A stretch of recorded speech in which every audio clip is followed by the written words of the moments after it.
dying, Father, is nothing less. Ever since I was a child, I had a feeling that something is missing in me. I want to know why I'm here.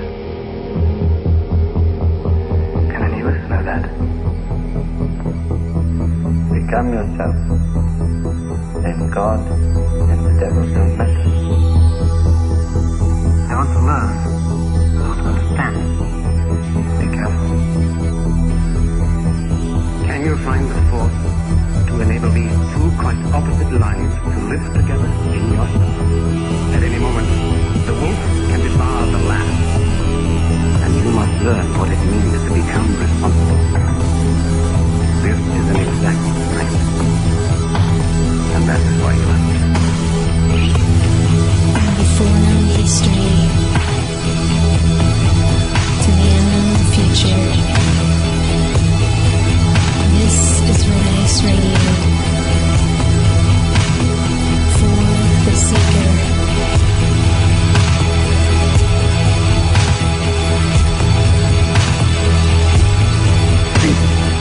And know what.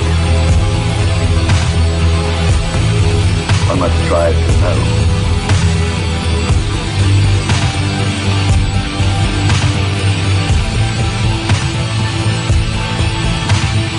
Well, hello and welcome, ladies and gentlemen. I'm Henrik, and this is Red Ice Radio. Thank you for tuning your browser to redicecreations.com or redicemembers.com. Maybe you're listening at another location, a rebroadcast in the future. Well, however that may be, and whenever you're listening, it's good to have you with us. We're always delighted that you want to spend some time with us and learn about new things and hopefully come away with some new additions to your ongoing re-education. Or maybe we should say self-education. Today's roundtable discussion features Egypt experts Stephen Mailer, archaeologist and prehistorian, Chris Dunn, craftsman and engineer, Patricia, artist, and Yusuf Iwan, stonemason, Gary Evans from Infinite Connections, and Brian Forrester, Peruvian expert and sculptor, all of which will be guiding a unique 2-week tour of Egypt this coming April.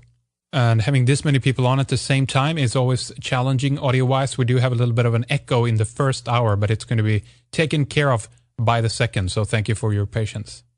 And we are going to begin to discuss ancient Egypt and the highly advanced civilization that was there way before writing and the Old and New Kingdom. This advanced civilization had knowledge of science based on harmony. Today we're going to discuss their form of technology and specifically the Serapeum. And you might hear some things you haven't heard about before, so stay with us. All right, here we are. So it's called Superior Technologies and Consciousness of the Ancients Tour. And I guess we could begin, I guess, just asking about whose idea it was to pull all this together to this conference. Was it you, Gary? I can't claim the credit for it. I think it came from Patricia and Stephen, I think. Oh, you're breaking up there a little bit, but I think we heard Patricia and Stephen. So what I know anyway is that we've had quite a bit of collaboration between Stephen and Chris Dunn before, Stephen Mailer and Chris Dunn, and you guys' work have been, adding on to a lot of this that has to do with the ancient technologies. And of course, we've had you with us before, Chris, talking about this on the program. So maybe we can shift over a little bit to you, Stephen, and just ask you a little bit about your take on all this and how you see the conference and the tour going. Well, certainly. Thank you, Henrik. It's great to talk to you. Actually, I've been involved with tours for 20 years. And I first came to Egypt in 1992, and the tour guide I had was Yusuf's father, Hakim, who became my teacher. So I have been involved with different groups doing tours all that time. And to bring it up to where we are now, Patricia came to Egypt with me in 2005, fell in love with the country, said to me then that she wanted to live in Egypt. Came back on another tour that we did in 2007, which was Hakim's last full tour. And then she came to Egypt in 2008, met Yusuf, and now they are married. And Hakim went to the West in 2008. So this has been an idea we've been throwing around for several years. I've done 2 tours in the past with Christopher. We did a tour in 1999, May of 1999, and we also did a tour in 2004. So we've done tours together, and through the years, we have been colleagues, and have talked about perhaps doing another tour. So really, this present tour came about with discussions I've had with Patricia and Yusuf. They have been doing tour now on their own for the last couple of years. I stopped doing tours with the other groups I was working with, and we decided to do this together. And it actually was about a year ago. I was in Egypt in April of 2012, and we were sitting around, Patricia, I, and Yusuf, and suggested, why don't we try to pull a tour together where we can have Christopher and Brian Foster from Peru, with his knowledge, come together. And this is really, they then were starting to work with Gary. They got involved with Gary, and Gary really has organized this tour, but it's come together through a series of events like that. So I have perhaps the most experience having done tours with Yusuf's father, and he was, of course, the master of tours, the senior tour guide. But now we have this unique ability on this tour to put together all the different insights that we've all had, all these different years, different ideas, different areas of expertise. And that's what's going to make this tour so unique, is that we're bringing all of us together to share all this. It's going to be an extraordinary event. I think this is a tour that has never been put together like this before. Indeed, it's going to be really exciting. Of course, it's in April. We're going to give out all the details and dates and everything else. But let's shift over to you guys, Patricia and Yusuf. You guys are behind the Kemet School of Ancient Mysticism, and just as Stephen Mailer, of course, I've heard about Hakim before. Unfortunately, we never get an opportunity to have him on the program. But I've always been curious as well, considering what's going on in Egypt today, and maybe we can ask you guys that since you're there and spend so much time there. Is there any the kind of work that you guys are doing now with the ancient knowledge and everything else? Has this opportunity for this kind of work diminished in any way, considering what's going on politically in Egypt? We don't have to spend too much time on this, but I'm always curious to ask about that. Hi, this is Patricia, and thanks, Heinrich. Yes, we've had a huge dip in tourism here since the revolution 2 years ago. It's severe, and it's really been a bad thing for Egyptians and for Egypt. And what we are finding, and as Stephen said, we've been running tours. We worked on or facilitated more than 6 to 7 journeys last year.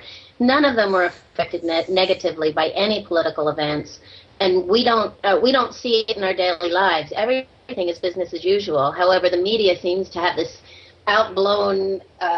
They're making things seem so much more worse than, or almost not even. It doesn't even exist what they're saying as far as danger here for visitors. But yes, we do see a decline. However, what we say is it's really great for the people that do make the effort to come, because they're treated like royalty, and we have had doors open to us that have been previously closed to the public for decades. Yeah. So it's really been an adventure for us. Well, see, that's what I've heard as well, that it's actually good, if you will, and quote unquote, for those people who are doing a little bit more focus on the ancient knowledge. You want to really get into places where they haven't been before, so that's exciting. Have you guys done? Is there anything that has opened up in the last year or two here now then that you haven't been able to look at before? Absolutely, Yusuf could tell you about it.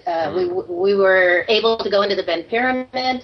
But actually, one of the sites that we were able, me and Patricia and Stephen, we found the connection to enter, and later the same year, which is last year, they opened it officially, which is the Serapeum in Saqqara. Yeah. Very important places and evidence for advanced technology, and also one of the big question marks of mysteries in about how the site connects from the underground. And the Serapeum, with everything it has, shows like the underground work is part from the same complex that contains pyramids and advanced machining and megalithic stones. Wow. So it's a very important piece of the puzzle, the Serapeum. Indeed. Chris, if I remember correctly, you had a chapter on this in Lost Technologies of Ancient Egypt, and there is some pretty amazing stuff in there. Tell us a little bit about this, Chris. Well, to continue on with what Yusuf was saying, and hi Yusuf, nice to talk to you again. The Serapeum is an amazing place. I was first able to visit that place in 1995, and I was astounded by the level of precision with which these granite boxes were made. And I immediately sensed that there was something really important in these tunnels. There are over 20 of these boxes, and they weigh probably around 70 tons, with their lids, or probably around 100 tons. So the question around the Serapeum and what it contains continues to mystify, and there's all kinds of speculation. But there's one thing that we are very certain of, and that is that they had to have had a much higher level of technology to create them than what conventional archaeologists, Egyptologists discuss in their literature with respect to the kind of tools that the ancient Egyptians had. They had to have had much more highly advanced tools. So the speculations about their use, the theory, the conventional theory is that they were built or constructed to contain the carcasses of the sacred Apis bull, and that seems to wash away when you start to examine in great detail how they came by this speculation. And I'm sure Stephen can talk more about that at length, but yeah, he's chuckling in the background. It's usually at this point where Christopher says, when did they introduce the bull? Right, and they introduced it when they speculated that that's what they were used for, I think. Right. I think there are serious questions to be asked. One of the things about Egypt, and I've been there 9 times, it's my spiritual home in many ways, particularly when we go south to Luxor and into the temples along the Nile. It is definitely a life-changing experience. It's a transformational experience.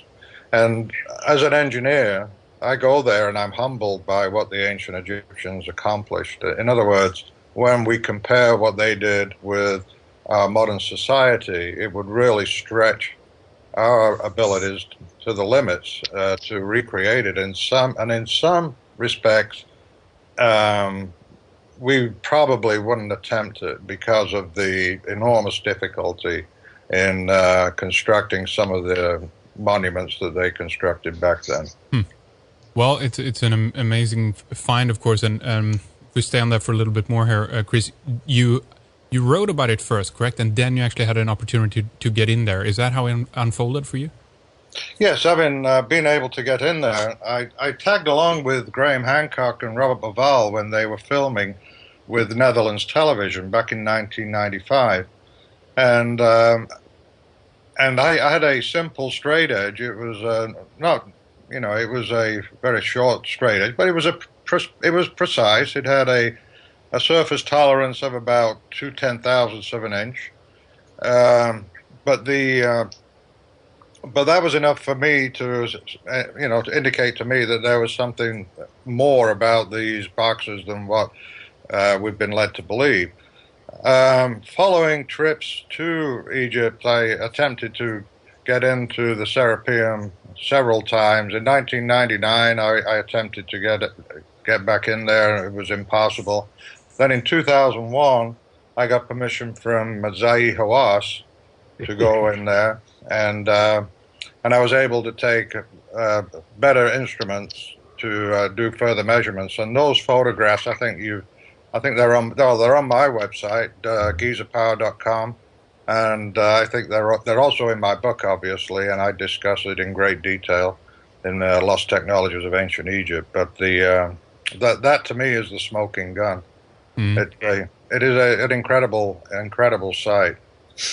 And so all of this is underground as well. Maybe we come back to you a little bit, Yusuf, and ask if there's any tradition or storytelling, I guess we could say, that goes involved in what these boxes were used for, if we want to kind of counter that the sacred Apis bull argument there. Yes, of course. It could have been used as that, but that doesn't mean this is the original purpose it was used for.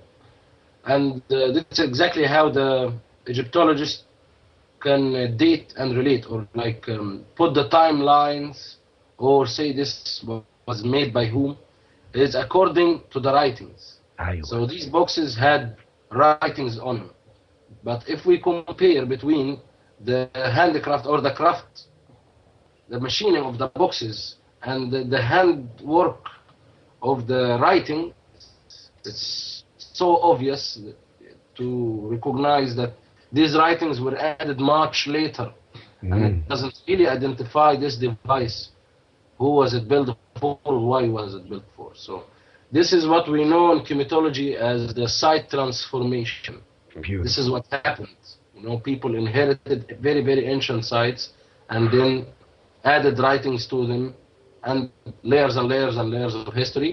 And then Egyptologists will come after that and put them according to the writings on them. And take Ramses II, for example. Yeah. So many items, many statues, many sites had carvings from the period of time which is related to the New Kingdom, and archaeologists and Egyptologists related to the New Kingdom, while the site is much more ancient, and there are evidence sometimes on the same site. You can find like Karnak Temple in Luxor. It's 2,000 years of writings inside this great temple. So they're when they look at something like this, they will understand like it took 2,000 years to be built. That's how they understand it, because it has 2,000 years of writings. But we believe that the sites are much, much more ancient than any writings, because we find original sites with no writings added to them. And we see sites that's related to the old kingdom, supposedly the original builders, and we can see the transformation in it, that they were not originally the ones who built it. We take a good example as the underground also caves and shafts on the Giza Plateau, which big part of it was transformed into tombs for the old kingdom 5,000 years ago. So even the old kingdom is just another layer of transformation. It's not the original. Yeah, well, that's very interesting. I want to bring in everyone into the conversation as well. Brian, let's just shift over a little bit, focus on you. You obviously have been over in South America. Look at this over there. First of all, I want to ask you if you've ever been to Egypt before. I guess you have, but there are similar scenarios as well. When we looked at the Inca Empire, where we basically have a later civilization taking credit for something that a much, much older civilization actually has done, correct? Well, exactly. The thing is, I haven't actually been to Egypt. I've always wanted to go, but now is the critical time to go, because I get to share an experience with profound people. If I was to have gone before, I would have been wandering by myself, but now I have the brilliance of the other guests to teach me. But definitely what we see here, I'm in Cusco, is that we see definite evidence that a much older culture than the Inca existed here, and that the Inca adopted Cusco. And similar to what is seen in Egypt, is that the oldest work is the finest work. And the oldest work is the megalithic work. The later work is the Inca. But most archaeologists who don't want to delve into the idea that there was a culture several thousand years older than the Inca simply label everything as being Inca. But the more you look, the more obvious it is that there was a much more profoundly advanced culture thousands of years before the word Inca even existed. Yeah, that's right. Very, very interesting. Now, Stephen, let's go back to you a little bit here. I want to hear what you have to say about this, the Serapeum and the findings there. Have you been there yourself yet? Yes, yes, I've been actually twice. Actually, what Yusuf said was beautiful, and I want people to understand how wonderful he expressed this. He expresses basically the theme that we're going to be on this tour, and which is now the main theme of the Kemet School of Ancient Mysticism, which we call, and Khemitology, which Hakim and I basically invented. What is Khemitology was really the teachings that Hakim was doing on his own, basically, and I'll explain that, because Hakim's uniqueness was that he was an indigenous wisdom keeper. At a young age, maybe the age of 6 to 8, he was chosen by his mother and his mother's brother, his uncle, to be a keeper, to be understanding the wisdom that was from the indigenous people. So all through his young life, Hakim went all over Egypt and met with the elders at every site to learn about what was the wisdom at each site. He was the one that put it together, though. The uniqueness of Hakim is that from the age of 6, with a desire to learn what everything was there, he went on and became an archaeologist, Egyptologist. He held dual degrees from what was then called Fuad University. It is today Cairo University. He was one of the first licensed tour guides in 1952 after the revolution, which overthrew the kingship, which overthrew King Farouk. And the generals took over and Nasser became the ruler. He was one of the first. So up until his passing, his going to the West in 2008, he was 56 years an active tour guide. So he knew more than anybody. And it is the theme of how he taught that Yusuf presented to us, to look at the sites and understand what he called transformation of the sites. What Hakim's teachings would be, as we used to say, would be like peeling away the layers of an onion. He'd peel away the Muslim current Egyptian layer. He'd peel away the Coptic Christian layer. He'd peel away the Jewish layer. He'd peel away the Greek layer, the Roman layer, then the dynastic layer, and underneath would be ancient Kemet. He was the only one that could do that. And that's how Yusuf is teaching, following in his father's footsteps, but is his own man with his own brilliance and understanding what is at the sites. Again, as he said, the key theme to us is you cannot date these structures but what is written on them. We will say that again. You cannot date these structures by what is written on them. As Yusuf brilliantly said, some of the writing could be thousands upon thousands of years later. We're looking at a civilization that was before writing. The most ancient of these structures, there will be no writing, no scripts whatsoever. And there will be no writing, no scripts to say how pyramids were built, because they were built before writing. So to go back to the Serapeum, the evidence that has gone for it to say that it was bulls is, as Yusuf said, they may have been reused. This is one of the things we're discussing about with people. A lot of these stone boxes that we're going to be talking about may have had an original function of producing energy, but they may have been used to bury later on. But there never was a bull. I want to make that clear to people. When we're going to take people into the Serapeum, there has never been a mummy of a bull ever found in there. They found a mummified head, 1846. Auguste Mariette, French Egyptologist, one of the first people to enter in there, found a mummified head in the corridor. In a cache next to the Serapeum, they found a wooden box with bull bones in it. This is the only evidence they have to attribute to the fact that these were sarcophagus for bulls. And there were 22 boxes I counted. We believe there are many more. There'll be many, many layers of this. It is my opinion, just my opinion I'm saying, that this place was, as Christopher Dunn has labeled the Great Pyramid, a power plant. I think the Serapeum was a power station. Very interesting. We of course want to try to get closer to what the origin really is like here, and try to understand it. And indeed, very interesting if we're talking about a civilization who hasn't even gotten writing at this point in the way we think about it, but they do have this advanced technology. How much different they must have been in that regard. But everything we see associated with Egypt, with hieroglyphs, there's a clothing style, there's an art style, and everything else. Is this something, Yusuf, that you kind of want to throw out the door, if you will, to be able to get closer to what it actually was like? Or is there any echoes in that type of civilization of the original one, do you think? Well, the research is like steps of knowing. And we can, in my opinion, to see it right, we don't skip steps to see like beyond it, unless we are aware of the first one. So it become a solid step that you go and raise and don't have to go back again. So the first step of research, it's the machining. It's how they cut these megalithic pieces and how they transfer them. Because being aware of this kind of energy, then we will be aware also what kind of devices be used to also like conduct or produce or generate similar type of power, because we're talking about a kind of power it's not of the types that we are using in our culture and civilization.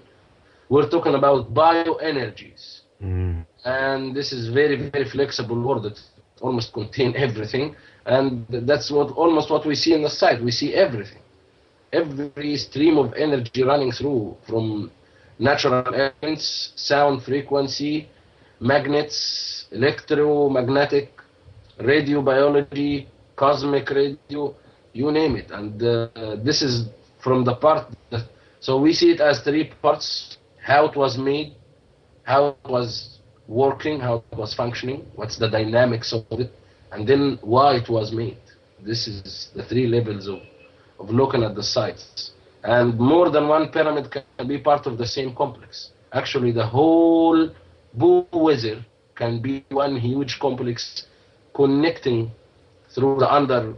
connecting in the construction through the underground work of shafts and tunnels that goes for miles underground, and also can be connected through other streams of energy like frequency or magnets.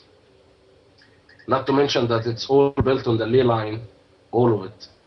So there is a much bigger scale to look at the ancient Egyptian sites and lifetimes of researching.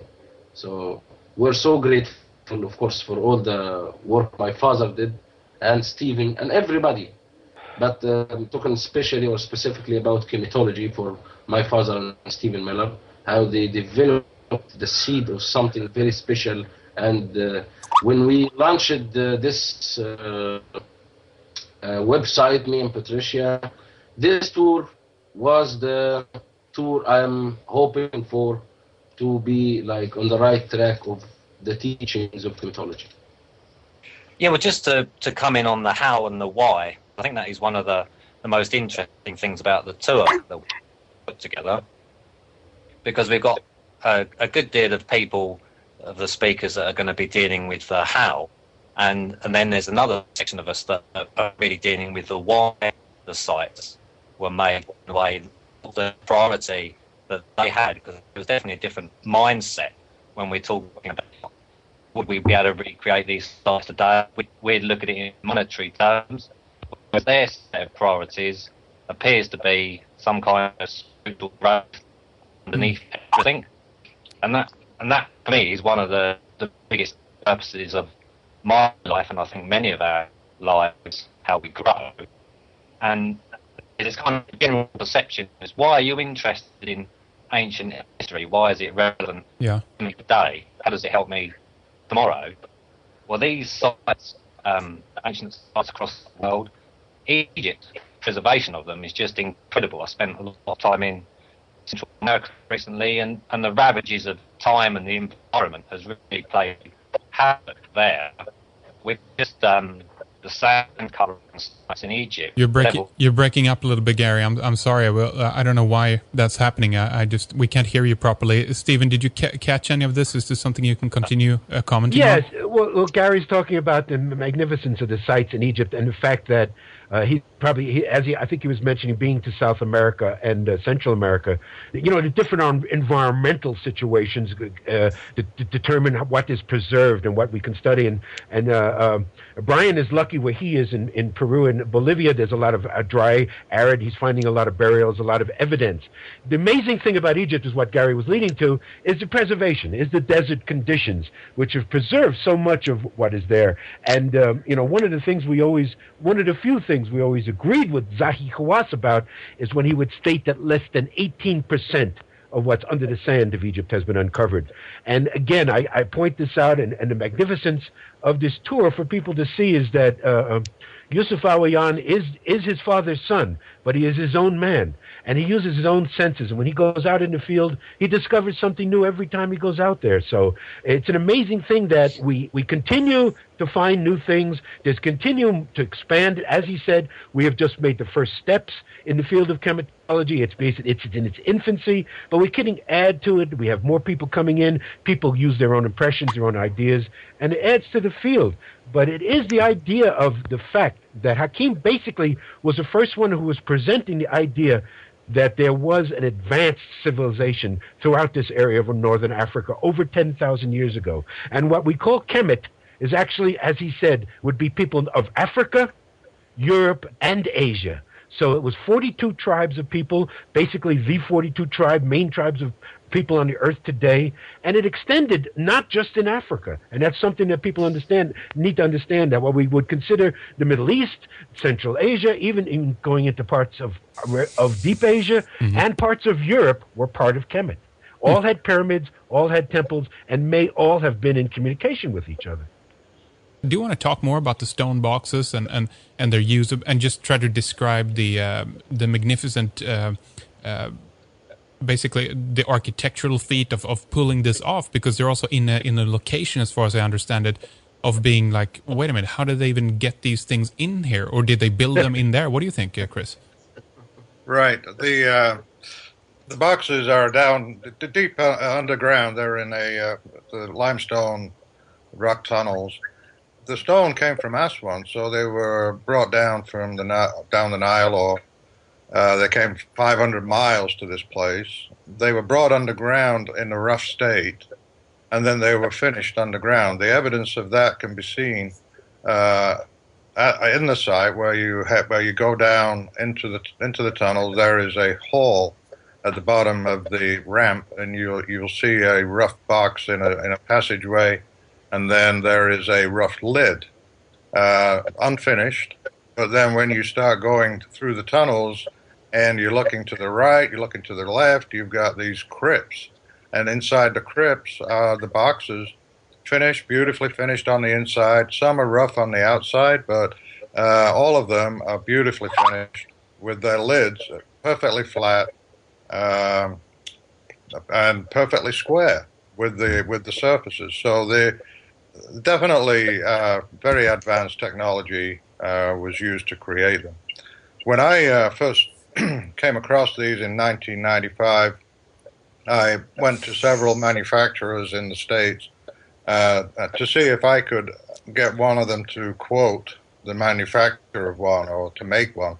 The only company that responded was True Stone in Minnesota, and they essentially told me that they couldn't make it out of one solid piece. They would have to fabricate it or make it out of five separate pieces and bolt it together.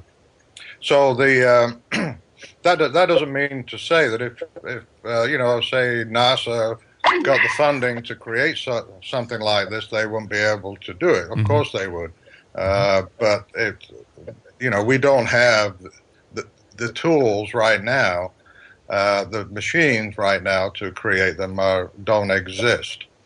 We'd have to design and build them specially to do it.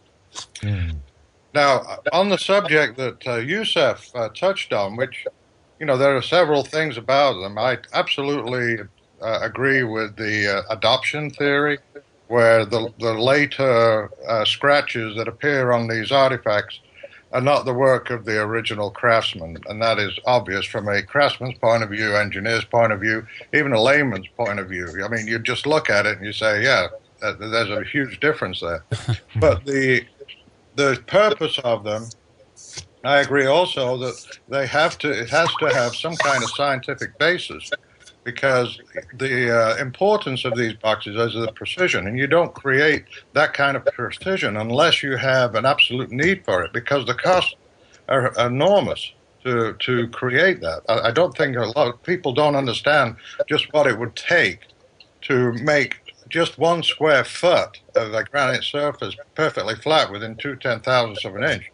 But when you look at the inside of these boxes, and you're talking about 6 feet by 12 feet by 7 feet, it's a tremendous feat of craftsmanship. It's not just the tools that they would have used to cut them, but the tools that they would have needed to inspect them, to check them, to make sure that they were precise. But getting to the purpose, the scientific purpose, there are some clues, and the clues are in the Serapeum with the boxes are that the boxes are in recesses in the floor. Why would they see fit to put them in recesses? Well, I think what we have to look at is the entire site, which is Saqqara, where the step pyramid is. And my sense there is that entire area is like a sounding board. It responds to vibration, and that is a phenomenon that everybody notes when they go through that, and that is the energy of the site. It seems that there are areas there they call the healing temple, where you can get these really, really deep, resonant vibrations just leaning into a recess in a wall. And it's quite an incredible experience. But if the whole area was based on energy and vibration, then the objects that would be vibrating would need to be secured so they wouldn't walk across the floor, because that's what happens. If you have a surface that is vibrating and you've got an object sitting on top of it and it's not restrained, then it will tend to walk. And that's why I think those boxes are in those recesses. Now, the ultimate purpose, that's, we're open to speculation on that. Sure, definitely. Now, yeah, go ahead, Chris. Continue. No, I'm just saying is that there is an acoustic science, and their technology, their science was based on vibration, acoustics, and harmony, and a connectivity with the universe. So, they were not just engineers; they were spiritual engineers. They were bringing in information and manifesting a society that was based on harmony. Is this about amplifying something that's natural? I think Yusuf mentioned organic energy or biological kind of electricity, if you will, before. Yes, I think if you look at the human body is affected by the technology that is created, and so if you live in a city and the technology is not based on harmony, it is raucous or it is crude, then the body breaks down. But if you live in a village or an environment that is based on harmony, it's musical. Music affects the mind, it affects the body, it affects the spirit. So I think that is what we're finding in Egypt, is that this ancient culture, the Khemitology, had developed their technology and science based on the harmony of the universe and the harmony and frequencies of the planet and the body. What Chris said is perfectly right. What we're talking about is a people, the ancient Khemitologians, who had no separation between science, engineering, technology, and spirituality. When people talk about, a lot of times when they discuss Chris Dunn's work on the Giza power plant, they only concentrate on the nuts and bolts, the technology. But when we talk about the Great Pyramid, we say it was a spiritual machine, and both things have to be understood. These were people who did not have a separation in these concepts like we do in the modern world. And I'm not talking about religion, because this was before religion, and that's a whole other discussion that maybe we could sometimes have by ourselves. It's my second book on the subject. But they did not separate spirituality, technology, engineering. So this is why Chris understood this. As soon as he went to Egypt with his technological mind, seeing it through his eyes, he recognized the advanced technology immediately behind it, but he also, his own spirituality opened. It opened up his own side of himself when he realized these were people who were in a very high spiritual state too. And that's exactly what Hakim taught us. There was no separation. This is all a highly spiritual people who are highly technological and advanced. Indeed. Was this something that, well, I want to go back to you again, Yusuf, or Patricia as well, because we talked about Hakim a little bit earlier. Do we know who his teacher was? Can we track back where the beginning of the origins of this is coming from? Yeah, I will somehow compare this with what Gary was trying to explain here, that the sites are still producing energy and biopower that sometimes also help develop something in our intelligence or our awareness of recognizing this kind of technology or this kind of civilization. So through my experience, and as also Chris said, this is a life-changing experience, like being into the ancient sites. And it is a life-changing experience for me. So I guess with what my father gathered through the elders at the sites and through what he learned as an Egyptologist and archaeologist, but more through what he developed just touring in the sites and opening channels of awareness through that you can develop something unique. That's my opinion about it. The sites are still giving us something, even though we are not putting a label for it. We can call it the radiobiology, but it can be just one thing. It interacts with us, or we interact with it. So somehow I see it as originally with our full senses, we would be more powerful than the sites. But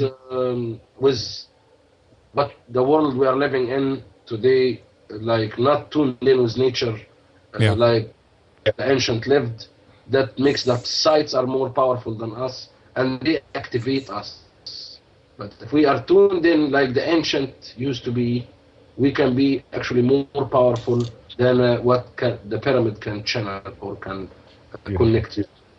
So there is nothing, just to clarify this, Yusuf, and anyone can pick up on this if you want to comment, there's nothing missing in the equation here. Nothing has been taken out from the site, which now consequently has diminished or lessened the energy output of the site.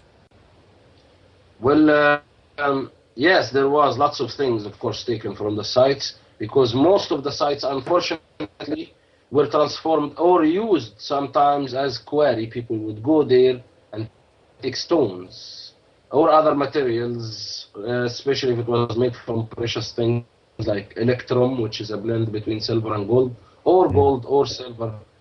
Even until granite and limestone, they started to take it from the sites. But let's not forget that the ancient chosen the site because it naturally has energy, and then developed it. They developed the mound into a pyramid and upgraded it. Like some of the sites maybe not much people go to, which is called Sarabit al-Khadim, and it's a huge tower. High on this mountain there are levels, and they were supported with an alchemy material. What we found, this material is known as niobium, and with later research we found that it's sheets of powder made from, like man-made, it's not natural, and it helps to amplify the electromagnetic field. So we're talking about people that used the natures, and this is exactly what my father said about the Neters, which translated as the gods of ancient Egypt. They're actually the forces of nature, and this is a reflection of what the ancient Egyptian, and I'm talking about all the kingdom, understood, because these were the people who inherited the sites in the best conditions without quarrying or damaging or people trying to break through to find the treasure, because some of the pyramids were transformed into tombs, and this is why everybody thinks they were. But some of them weren't, and this is the important part. The key statements Hakim would make was, the site dictates what's there. Exactly what Yusuf said. It's the energy of the sites, the underground running water, combining with a natural source of crystal, with what we call igneous stone, which is volcanic rock, which is high crystalline. So you get a combination of running water, acting with crystal field, creates a powerful electromagnetic field. This is the energy of the sites that we feel. And the sites dictates what's there. It's no accident. The Sphinx, the Great Pyramid, and Giza is what it is. Because Giza may be the #1 power place in the world. So the site dictates what's there. And exactly as he said with the transformation of the sites. Now you asked a question before about Hakim's lineage. In the last few years, Hakim went into detail with me about his teachers. He particularly mentioned one man named Ismail. He was given the title in Arabic, Zen-Nar. Zen-Nar means the fire of Zen. And then the question is, what does Zen mean? Zen is a Sanskrit word. But Hakim felt it came from an ancient Khemitology term, Zim, which meant consciousness. So it also means in Sanskrit, meditation. So Zen-Nar would have meant the fire of meditation. This man taught Hakim at the age of 6. He was a Sufi master. So Hakim's tradition isn't a Sufi tradition. He taught him to memorize the Quran, every word, every chapter, every phrase, at 6 years of age. This is why I witnessed many, many times in the Awiyani household, there would be an argument over a phrase in Quran. Hakim had many friends that would be over, and they would be arguing with him. Hakim would say, it's so-and-so and so-and-so. And they would argue, no, it's so-and-so and so-and-so. So he would always yell to his daughter, Mariam, to go bring the Quran. They would bring the Quran, and every time I witnessed this, Hakim had it exactly right, word, chapter, phrase, punctuation, everything. So he started out his life memorizing Quran and going from there. And he was then, he was taught in a Sufi tradition. Just like the one expression that we gave him based on his teacher being Zen-Nar, Zahir Was used to use a phrase for Hakim, calling him the father of meditation. He was using it derogatively, but Hakim accepted that. And that was a good compliment, the father of meditation. So I used the phrase for Hakim, Abu Zen, the father of meditation.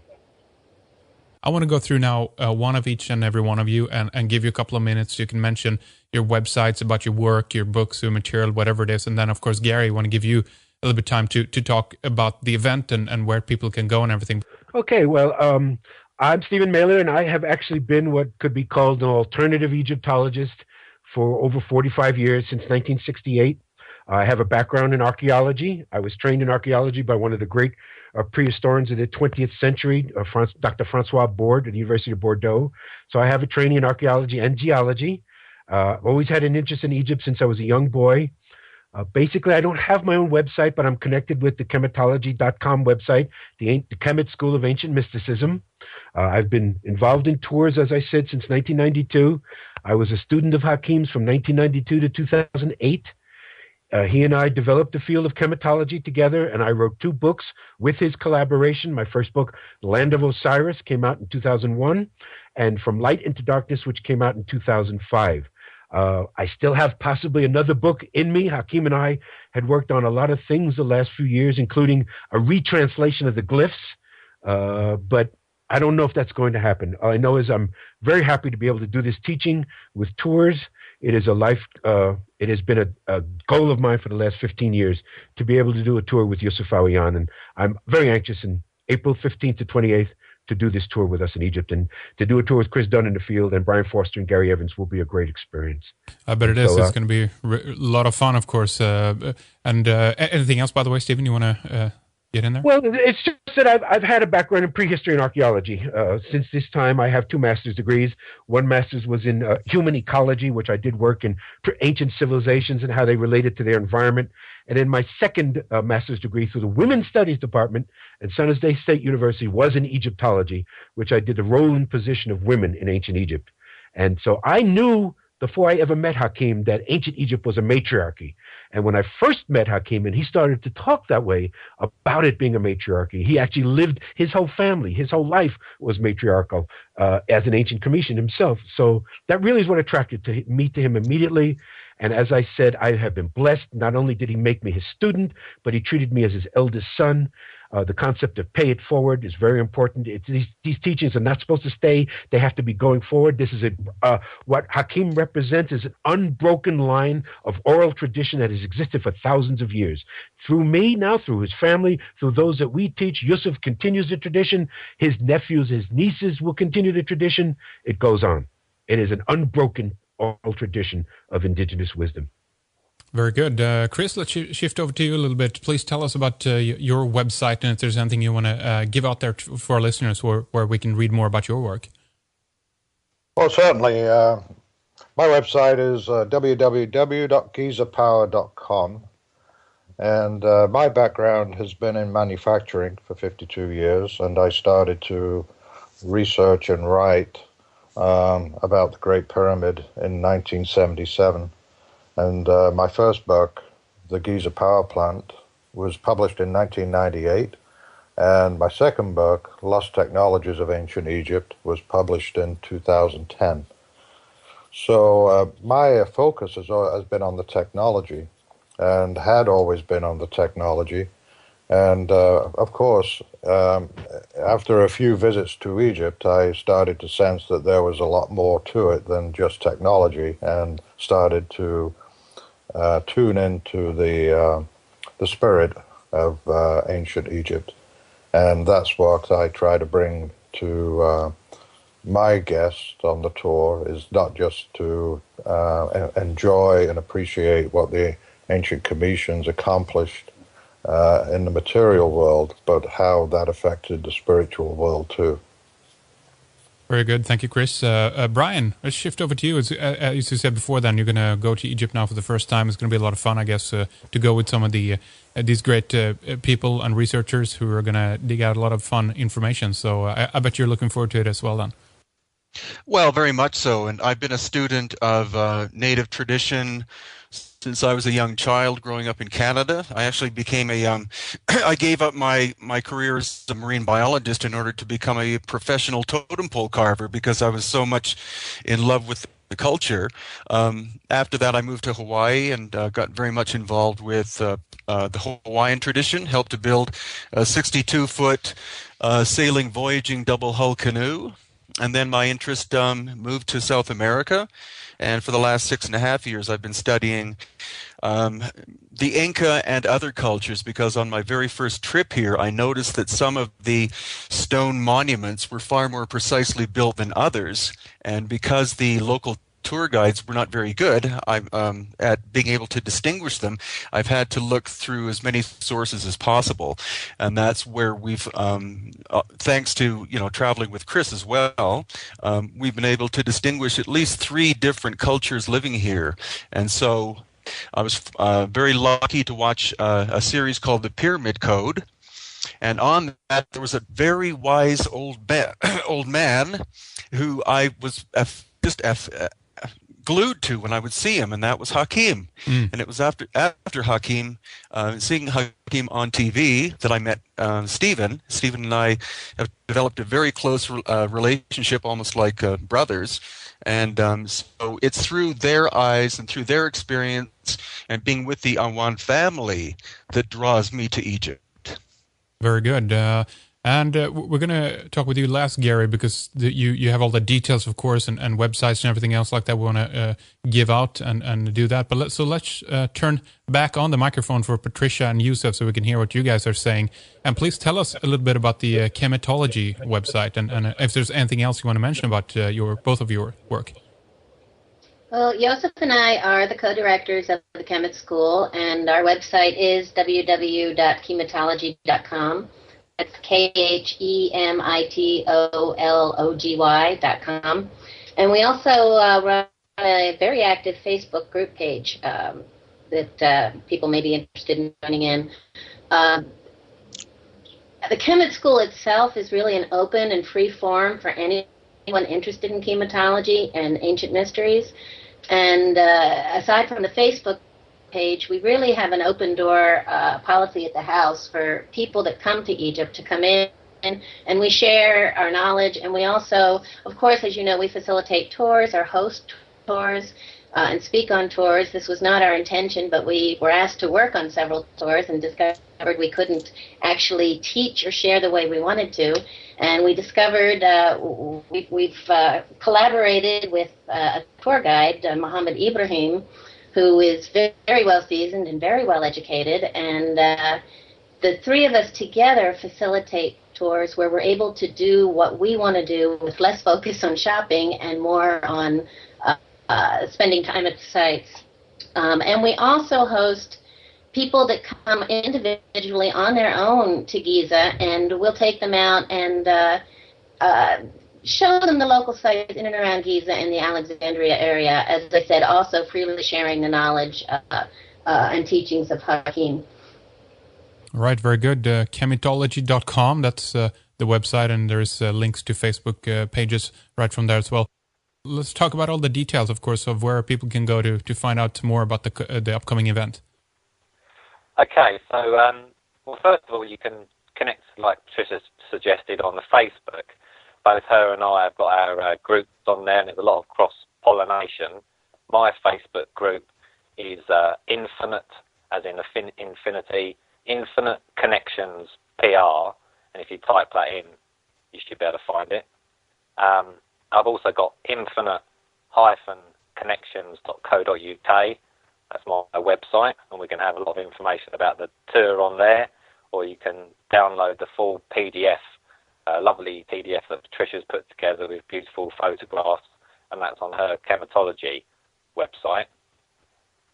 And just to give a bit of background on how I've come into things for the listeners, I've been studying ancient cultures and earth mysteries on and off for 20 years, and in 2010 I had you could say, a big awakening, a sort of transition from an office-based life to following my heart and intuition, and it became I became aware very quickly that once I started down this road, life became very interesting, and so I ended up as an agent for a number of the authors that are associated with the tour and other well-known alternative authors, and that transitioned into being involved with tours to Peru with Brian and Egypt.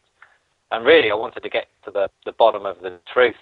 I kind of had these deep issues about life and the way that we interact with each other, and an interest in helping people find what was in their heart once I realised how amazing it was to have this change of direction that I could only have dreamed of a few years prior. And Egypt really opened my eyes to the potential out there. So it definitely can have a profound effect on us. And so I've been involved with a lot of conferences, and I'm not interested in sort of going off on some tangent of what I think's true. I really want to get to the bottom of what really is and what can help people. So you have to be prepared to change your perspective, which is quite difficult as humans. We get attached to ideas, but that's certainly the way that I approach these sites. And I'm interested in the human element. Why do people feel called to Egypt? Because it does seem to pull people there. What can they get from the journey with us? And being involved in tours is definitely a blessing. All of us feel very, very lucky to be involved with tours, and perhaps taking people on their one and only chance to visit these amazing sites. So we really are in dealing with people's dreams. I dreamt of going to Egypt for 17 years. I knew I had to go there. I didn't know why. I think I know a bit more now because it's turned my life around.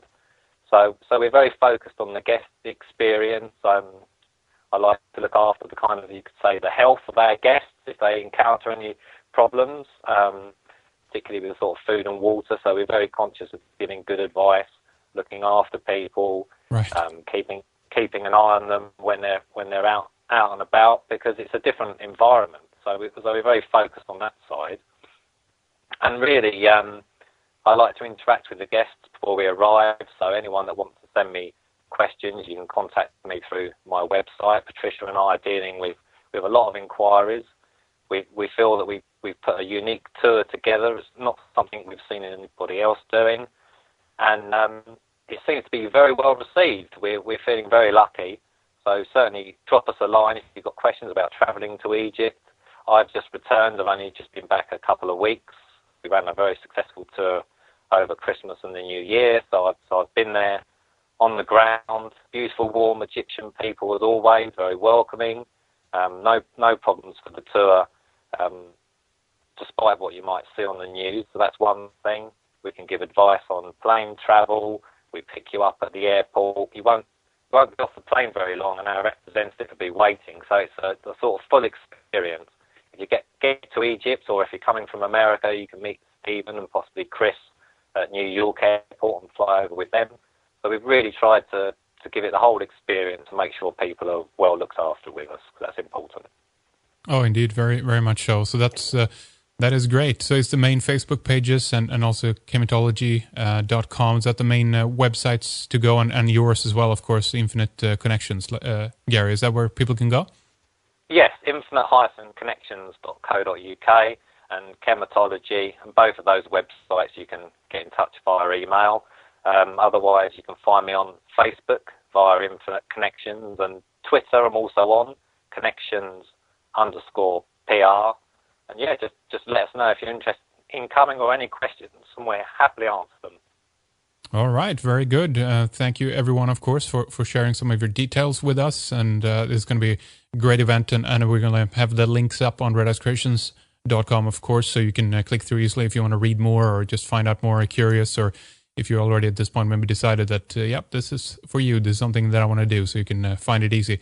But we're going to continue here with another segment, another hour. We're going to take a short break at this point and continue to talk more about the Serapeum, about Khemitology and the origins and the purpose. So thank you, everyone, for staying with us, and thank you to all our guests here.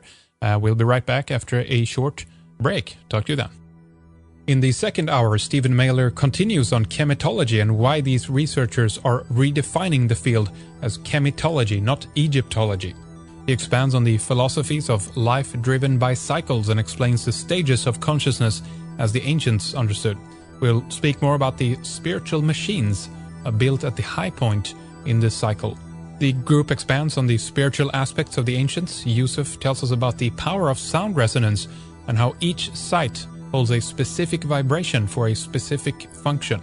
Later, we continue on the power of interdimensional sites as a way to open us up to nectar, an aspect of God. At the end, the group shares details about their upcoming Egyptian tour. To continue listening, you need a subscription to redicemembers.com, our members website, where we have gathered all of our work and past radio programs for easy access for you to stream or download. You can subscribe to the RSS feeds and get the entire archives going back to 2006. When you subscribe, you can download everything that's on there if you like. We're an independent radio program that is constantly growing and expanding. We spare you from commercial interruptions and blinking banners on the website. We are listener-supported, and we are dedicated to education and highlighting both forbidden and hidden knowledge on as many topics as we can wrap our heads around at any given time. We welcome your guest and topic suggestions as well in order to expand into new areas and new understanding also.